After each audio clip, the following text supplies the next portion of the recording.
Il est 8h15, c'est l'heure de l'interview d'actualité. Julia, vous recevez ce matin la journaliste Anne-Sophie Yam, auteure du livre Enquête Désir Noir, paru aux éditions Flammarion. Bonjour, merci d'avoir accepté notre invitation. Ça va faire 20 ans, le 1er août prochain, que l'actrice Marie Trintignant est morte sous les coups de son compagnon de l'époque, le chanteur Bertrand Cantat, chanteur du groupe Noir Désir.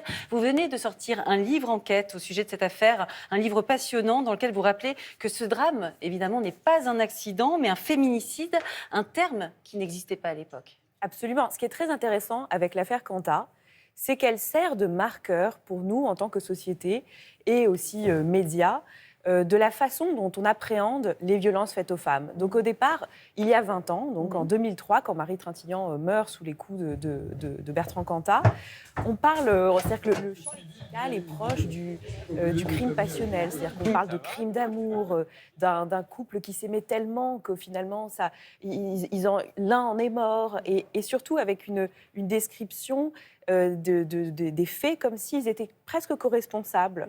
Et petit à petit, via cette affaire, on voit à chaque fois, comme elle est relatée, des nouveaux termes apparaissent. Donc maintenant, on parle de féminicide, ce qui est très important, mais aussi, on voit que quand même le vocabulaire change et que certains propos ne passent plus. C'est-à-dire que quand on décrivait Marie Trintignant comme une femme qui, elle buvait, elle fumait des joints, donc...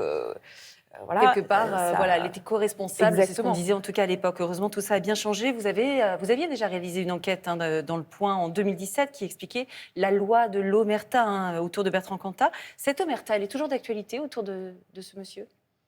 Oui, je crois que l'arme, il ne faut pas oublier que l'arme la plus efficace et la plus dangereuse et la plus redoutable des auteurs de violences conjugales, c'est le silence.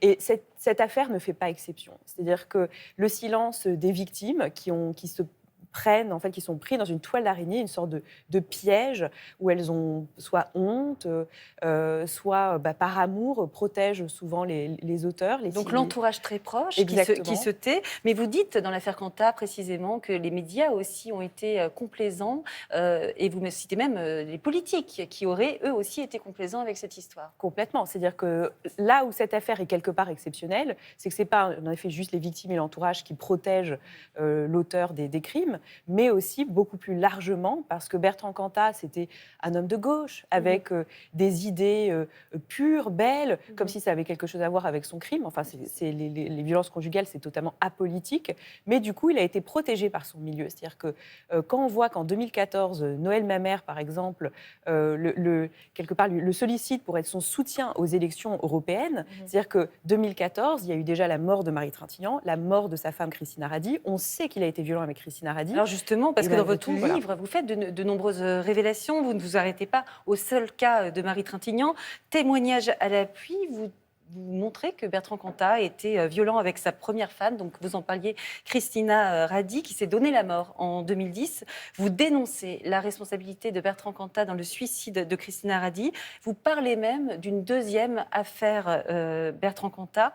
Est-ce que vous pouvez nous en dire un mot ? Qu'est-ce que vous pouvez nous dire sur ce qui est arrivé à Christina ? Ce qui est arrivé à Christina, c'est absolument tragique, parce que Christina, c'était la femme abandonnée. Il était marié, Bertrand Cantat, quand il a rencontré Marie Trintignant. Il l'a quittée quelques jours après son accouchement de leur deuxième enfant pour vivre son amour complètement, Dixit. Il tue donc sa maîtresse, et malgré tout, sa femme vole littéralement à ce secours, parce qu'elle prend un avion pour Vilnius, où les faits ont eu lieu, pour le défendre corps et âme, et sans aucun compromis. C'est-à-dire qu'au départ, quand elle arrive, elle mentionne en effet à des gens qui étaient sur le tournage, etc., qu'elle a été victime elle-même de violences. De la part de Bertrand Cantat. De la part de Bertrand Cantat, exactement. C'est-à-dire qu'elle le sous-entend. Elle sous-entend aussi qu'elle n'est pas la seule, qu'il a frappé les 4 femmes qu'il a aimées, donc c'est-à-dire Marie Trintignant, Christina Radi, et qui sont les 2 autres. Et pour autant, elle défend Bertrand Cantat devant la justice. Elle le défend, ce qui, d'ailleurs, peut expliquer une peine qui, au départ, était pressentie à 15 ans et qui, finalement, sera de 8 ans. Et ce qui est très étonnant dans ce livre, ce qu'on découvre, c'est qu'en fait, Bertrand Cantat n'a jamais cessé de se victimiser. C'est ce que vous montrez, en fait. La victime, selon lui, c'est lui. C'est ce qui est finalement ce qui est plus choquant. C'est-à-dire que si Bertrand Cantat, qui en plus est quelque part toujours en train de donner des leçons de morale sur absolument tout, le Brexit, l'euro, etc., les multinationales, utilisait justement sa voix et sa notoriété pour se faire quelque part le défenseur de la rédemption. Si lui-même disait mais je suis malade, je me guéris, et qu'il faisait passer un message aussi aux hommes violents et qu'il essayait d'améliorer quelque part le monde, comme il le fait sur plein d'autres sujets, ça passerait beaucoup mieux.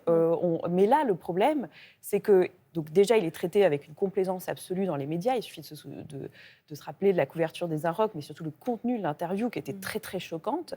Mais en plus, c'est toujours « moi, j'ai perdu l'amour de ma vie, moi, j'ai perdu ma femme, moi, je suis la victime des médias, d'un acharnement. » Non. Et puis surtout, le pire étant, ça suffit de censurer Bertrand Cantat. Bertrand Cantat n'est pas censuré, Bertrand Cantat n'est pas en prison aujourd'hui. Il travaille d'ailleurs sur un album, etc. Donc, vous trouvez ça choquant qu'il continue d'être en activité? C'est-à-dire qu'il y a une question, je crois qu'il faut rester mesuré et en nuance. Et là, en effet, il peut tout à fait écrire des chansons, enregistrer, etc. Même quand il est remonté sur scène en 2013, finalement, c'était sous le nom de Détroit, parce qu'il n'a jamais été Bertrand Cantat en solo. Avant, il était avec Noir Désir, puis c'est devenu Détroit. Et donc, quelque part, ça choquait moins. Ce qui a été un peu plus choquant, c'est que quand du jour au lendemain, il dit « le groupe, finalement, c'est moi », que du coup, son nom s'affiche en lettres rouges sur l'Olympia, et qu'il ne fait preuve absolument aucune décence vis-à-vis des victimes. Et sa femme, notamment, dont il ne parle absolument jamais. C'est-à-dire qu'il revient toujours sur son amour incessant pour Marie, son amour qu'il a quand même tué lui-même. Donc il est responsable de sa perte. Mais de sa femme qui est morte dans des circonstances très troubles et qui était victime aussi de coups. Maintenant, on sait qu'il l'a frappée. Jamais il la mentionne, ce qui est d'une dureté terrible. Vous pensez que ce livre enquête va donner peut-être la parole à d'autres femmes victimes de Bertrand Cantat? C'est ce que vous espérez?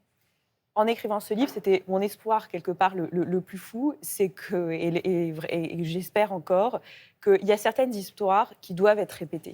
C'est comme les contes pour enfants, etc.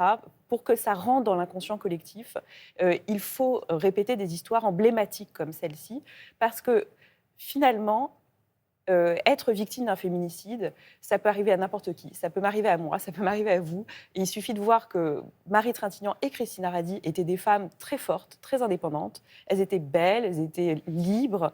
Et malgré tout, ça leur est arrivé. Et donc, il faut vraiment raconter ces histoires pour qu'on comprenne quels sont les signes avant qu'il soit trop tard. Pour pouvoir évidemment témoigner et s'en sortir. Merci beaucoup Anne-Sophie Yann. Je rappelle que vous êtes l'auteur du livre Enquête Désir Noir et c'est paru aux éditions Flammarion. Merci à vous. Merci à toutes les deux.